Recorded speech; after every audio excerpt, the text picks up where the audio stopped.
It was good. I mean, it was really cool. We had like our individual scenes, but then we had scenes where there were like 20 superheroes there in this big airplane hangar, and it looked like and felt like, and I think that the fans will feel like this is a big 3-4 hour movie that we're putting on. It's really cool. You and I also just like this week picked up a really intimate scene. I've been spending more time with you than I'd like. Sorry. It was a nice scene.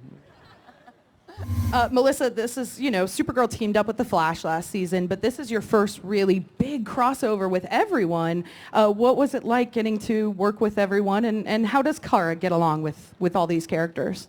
Well, I think Kara just wanted to be accepted and be like a part of the cool kids. And I felt the same way. And it was so fun to just be in this big group setting where everyone was this like infectious environment where we were all, it felt really cool.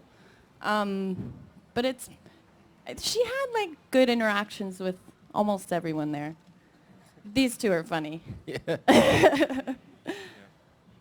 Grant, how about for you? I mean, you've done a couple of crossovers now. How do you think this one differs from what we've seen the past couple of seasons? Well, it's just a lot bigger, right? I mean, last year was Flash and Arrow, and now we have like 17 characters in multiple scenes, and almost everyone interacts with like every other character at a certain point. So it's huge. It's huge.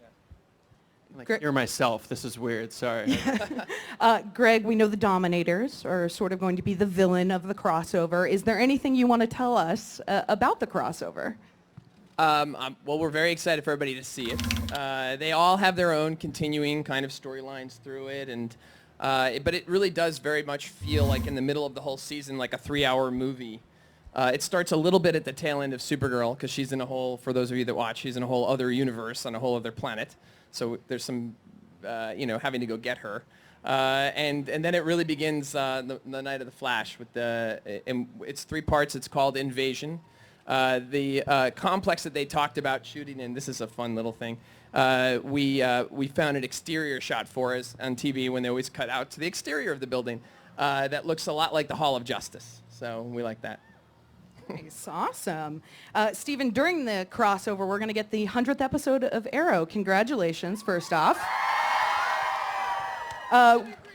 What does it mean to you to hit this milestone? I mean, I'm incredibly grateful for everything that Greg and Andrew and Mark and Wendy have done and created. And, the 100th episode, I know some fans were like, well, will we get enough Arrow during the 100th episode? To me, the 100th episode basically had to be a crossover because it's sort of emblematic of everything that we've been able to create and foster and, help grow. Obviously, all of these shows stand on their own, but the crossover and Aliens and watching Oliver react to Aliens is one of my favorite things that I've ever got to do.